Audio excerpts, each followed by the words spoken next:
Umupo at mag-iisip si Hyunwoo, sabi ni Tang. Stupid master, akala ko lalaban ka sa higanti. Bakit sinusubukan mong kumilos ng cool ngayon? Sabi Hyunwoo. Hindi ako kumikilos cool. Tumatakbo ako ng simulation. Iniisip ni Hyunwoo. Ang aking mga pag-atake ay sapat na malakas. Ang problema ay ang lakas ng pag-atake ng mga higanti. Ito ay tulad ng paglalakad sa isang mahigpit na lubad, na may kahit isang hit na humahantong sa isang laro. Karaniwan, tinanggal mo ang isang boss kapag nalaman mo ang mga pattern ng pag-atake nito. At dahil doon, ang unang pagsalakay ay karaniwang sinasabi mo na malaman lamang ang mga pattern ng pag-atake ng boss.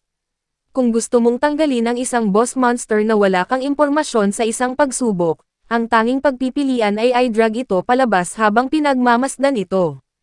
Ang ubod ng laban na ito ay umaasa sa aking kakayahang malaman ang pattern ng pag-atake ng boss hanggat kaya ko sa aking 7 pagkakataon ng blink at nang hindi namamatay.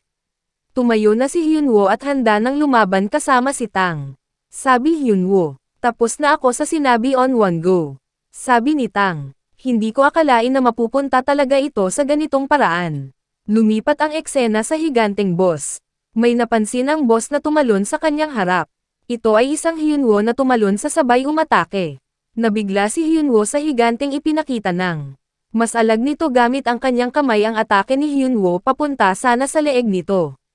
Nagalit ang higanti at sabay umatake papunta kay Hyunwoo. Nakailag si Hyunwoo at tumama sa lupa ang atake ng higanti. Napiko ng higanti dahil hindi tumama ang kanyang atake. Nagulat naman ito nang biglang tumalon ulit si Hyunwoo sa kanyang harapan. Gumamit si Hyunwoo ng Magic Explosion, sa matagumpay tama sa mukha ng higanti. Nagulat si Hyunwoo sa kanyang nakita. Napinsala pala ng kanyang atake ang kabalang mata ng higanti sa isang Magic Explosion lamang. Galit na higanti kay Hyunwoo. Humugat ito ng sandata niya at sabay umatake kay Hyunwoo. Nakailag naman si Hyunwoo kaagad. Tuloy-tuloy na ang atake ng high-end kay Hyunwoo at tuloy-tuloy lang si Hyunwoo sa pag-ilag.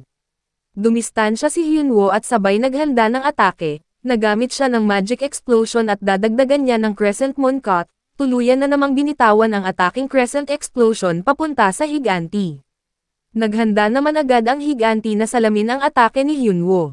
Bahagya lamang ang nose-alag ng higanti sa atake ni Hyunwoo at tinamaan siya sa sikmura. Nasaktan ng labis ang higanti at hindi may pinta ang mukha sa sakit.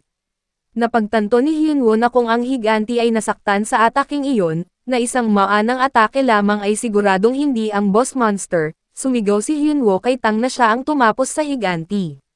Gumamit na ng Tang ng 3 uri ng mahika. At sabay umatake si Hyunwoo at matagumpay nila natalo at tuluyan na nakaraang bumagsak. Nasabi na ng Hyunwoo na ito pala isang normal monster lamang at nag-alala siya sa wala. Siya ni Tang hindi mo naman agad siya. Lumiliwanag pala ng napakalakas ang katawan ni Tang.